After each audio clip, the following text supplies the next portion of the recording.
So, this is our release day roster. After all this time, now we know what and who to expect, for better or worse. There are a lot of mixed opinions surrounding the final set of reveals. And you know, I've done a lot of talk regarding Ultimate so far, with several videos and counting, but I've never actually given my own personal thoughts on it all. So I figure, with everything in the base game laid out now for everyone to see, why not? Here's my own 2 cents on this game's batch of newcomers and a reflection on Ultimate's reveal cycle as a whole. Fair warning, gonna be a lot of personal opinions here. Odds are there's probably gonna be something you disagree with. But I'm just one guy with hopefully mid-level skill and an eye for making movesets for people, so my word is very much not law. But with that, let's take a look. We first learned about the game back in March, but it wasn't until E3 where we got our actual first glimpse, even though the first of the newcomers was someone we'd known about the entire damn time. Well, not like it was much of a secret anyway. With any prospective newcomers this time around, the Inklings were the closest to a lock we had. Saw them a mile away, which is probably why they were used to tease the game in the first place. Yet they're still interesting to see here. And I think that's a testament to the dev team's ability to breathe life into damn near every character they touch. I made a character concept for these guys way back 2 years ago, which just goes to show how predictable of a pick they were. But what we got ended up very different from the crack I took at them. The canon Inklings are built around fast movement, mix-ups, and combat momentum through keeping opponents inked up as often as possible. A far cry from the more zoning and stage control based moveset I had in mind. Though considering how much people love fast movement and hate competent projectile zoners, it's probably for the best. With how animated and, no pun intended, fresh they look, there'll likely be a lot of Inkling players right at launch. But considering they're actually kinda complicated mechanically and require a lot of thought to keep their ink topped off and their damage multipliers going, I got a feeling their player count will fall off over time to something smaller yet still dedicated. But that wasn't the only newcomer we got to look at during E3, as a certain someone finally joined the fight. The myth, the legend, the jaw-dropper that we all kinda saw coming because of the rumors that have been circulating. Ridley looks to be a very different type of big body heavyweight character, and not just because apparently he's only a cruiserweight no heavier than Link or Captain Falcon. With his huge frame, Ridley's gonna need to be careful in neutral and rely on smart planning and disjointed pokes to create pressure and provoke responses. But between his damage output, kill power, and the ever-present fear of his command grab and impale, Ridley's got the soul of a grappler in him too, and opponents will be shaking in their shoes trying to keep their guards up. Well, unless they got the means to just keep him out indefinitely. Intelligent and cunning, yet capable of ripping his opponents to shreds with monstrous fury once he senses or creates an opening? Yep, sounds like Ridley alright. While I'm kinda neutral on him personally and not super compelled to secondary him or anything, it's nice to see Sakurai and crew finally figure out a concept for the big guy that they felt satisfied with. And now all the jokes at his expense can finally be put to rest. But there was one more character we got at E3, and, well, I can't say I expected that. I really like the concept of Echo Fighters as a means to squeeze in more fan favorites who wouldn't have otherwise had a shot, but I gotta say, Princess Daisy was nowhere on my radar for potential clone characters. Though considering the people who've come out of the woodworks in the time since, maybe she flew under the radar because certain fans' reputations kept the rest from wanting to be associated with her. Well, either way, Echo Fighters don't take much development, so the more the merrier, I suppose. What'll make or break Daisy is how she differs from Peach and what alternate take on the moveset she provides. At the time of production, it seems like we don't know exactly what those differences are, so jury's out on her for now. Either way, I probably won't pick her up, but that's because Peach's moveset has never clicked with me very well. Then the August Smash Direct came and brought a whopping 5 characters with it, and the headliner was another big jaw-dropper that we kinda saw coming. Part because Konami was back in the game again, part because of a screw-up with a music update the prior night, in part because more rumors.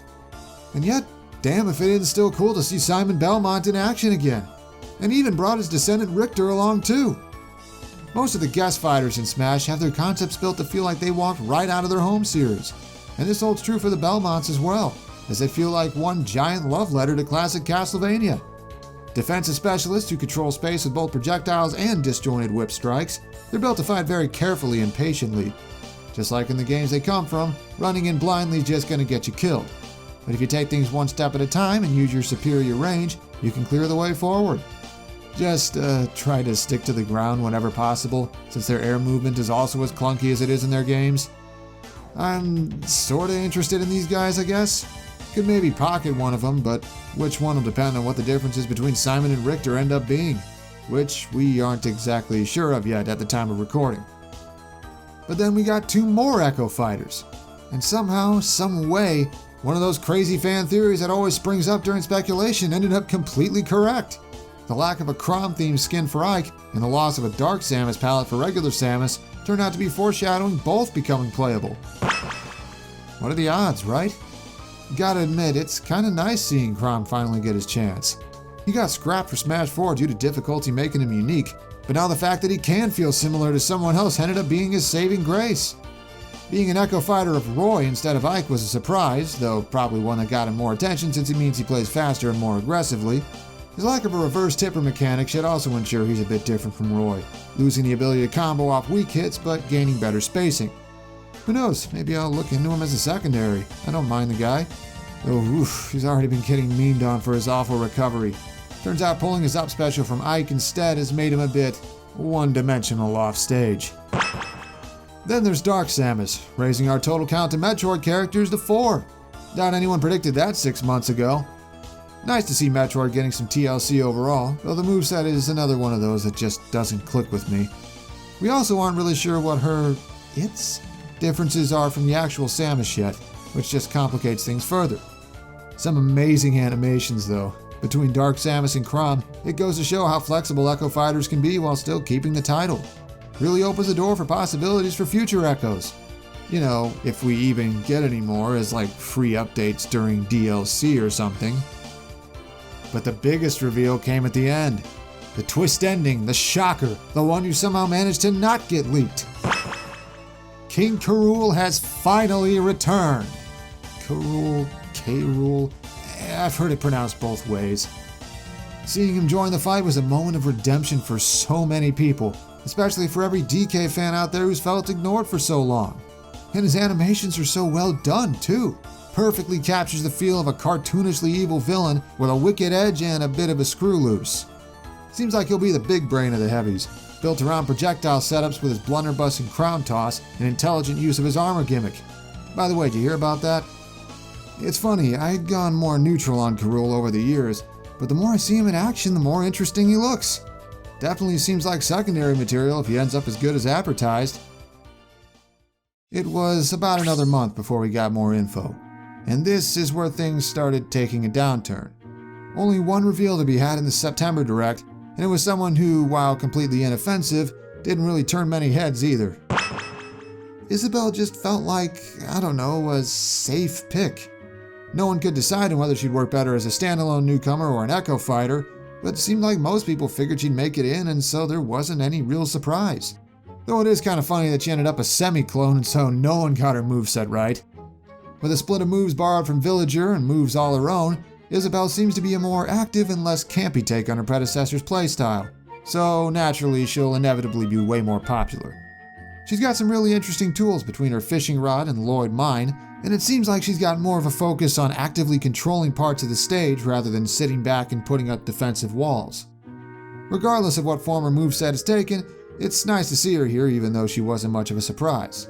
Who knows, she may even climb her way to the top of the tier list. I mean, who the hell is heartless enough to want to beat her up? But after that direct, radio silence. For a month and a half, we heard nothing other than blog updates that mostly covered stuff we already knew. It was quiet, too quiet, and with little else to talk about, the community sought out info through other means. All sorts of rumors and alleged leaks came to the forefront, as discussion turned to debating which ones might be the most legitimate. Some were welcomed, others feared, but they dominated talk all the same in lieu of anything official to talk about. Over time, it reached a point where any character who wasn't mentioned in at least one of them just got dismissed offhand. Kind of a shame, really. But after a month and a half, the silence broke. One final Smash Direct was announced, and the fans waited with bated breath to see which rumors would turn out true, if any. But, like so many other times, the worst-case scenario turned out to be the truth. All of that momentum came to a screeching halt as just 2 characters remained. Alright, gotta level with you, I don't get this pick. In the greater context, this one's an anomaly. Hasn't been pushed particularly much in its home series. Only notable appearances are a bit role in one movie and a minor character in the anime who, so far, has only shown up in a few side episodes, and the ace role in the anime that Greninja had last time is someone else. And that lack of major spotlight makes the choice of a character who is arguably less unique than its colleagues even more baffling. I mean, sure, the personality's there with the whole heel motif, but the concept proper just feels like a remix of stuff we've all seen before.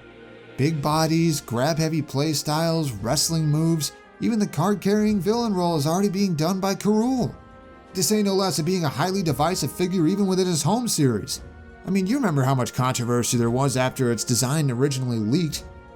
This just feels like a very un-Sakurai-like example of an otherwise derivative concept carried by its personality as if to try and cover up the redundant parts, and it doesn't sit right with me. But there'll be a player base for him either way. The whole bully style tends to attract that. Odds are Incineroar is going to end up more popular among Smash fans than Pokemon fans, so who am I to second guess that? Just goes to show, sometimes all that matters is that you show up first and come pre-packaged in a way that makes onlookers think you're supposed to be there. Sometimes nothing else matters. But we did also have one more Echo Fighter get in, which would have been nicer if it wasn't someone who everyone saw coming ever since Richter got confirmed. Well, for what it's worth, Ken's actually pretty faithful to how he does things in Street Fighter.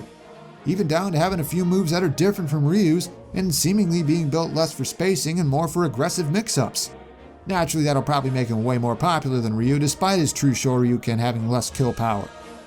Again, you know, nice to see him and all, and it didn't take much extra work to include him, but there's a reason why this last pair of reveals left nearly everyone with this empty, hollow feeling of, that's it?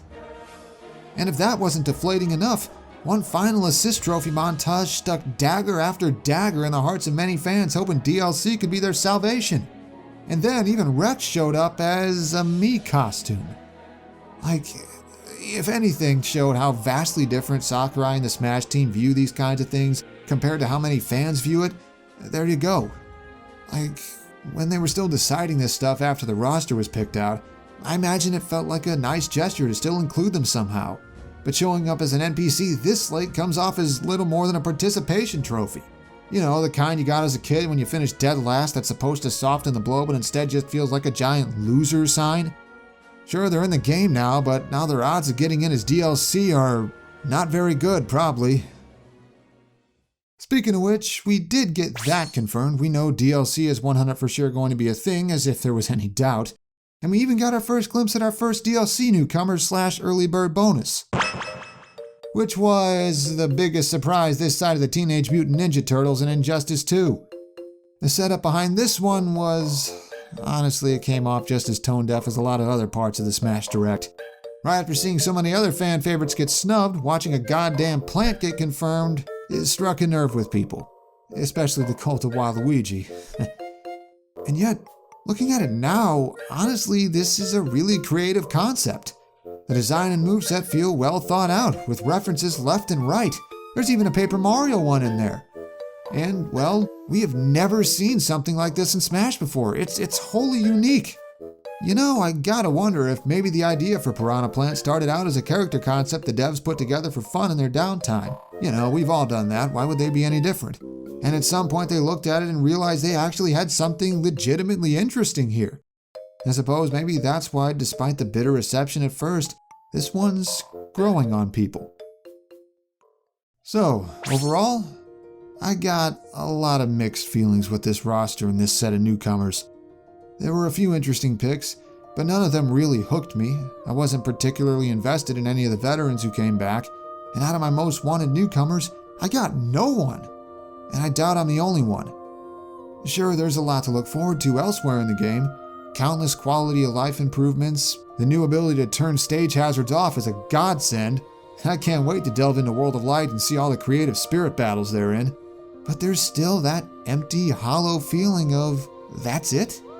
After all that momentum we had in August, the last part of Ultimate's reveal cycle kind of fell flat on its face. It's like they hit the brakes so fast that we all got whiplash and we're still reeling from it. And spreading out the hype reveals a bit more is one of several things I think could have been handled better. Maybe they could have saved revealing Karul for last. Maybe they could have stuck one of the Echo Fighters into the September Direct to spread things out more. Maybe it'd have been better for the heavily supported assist trophies like Isaac or Shadow or Ashley to have all been revealed at E3, saving the more obscure yet still interesting ones for later. And I don't know about you guys, but I'm starting to lose my taste for roster leaks.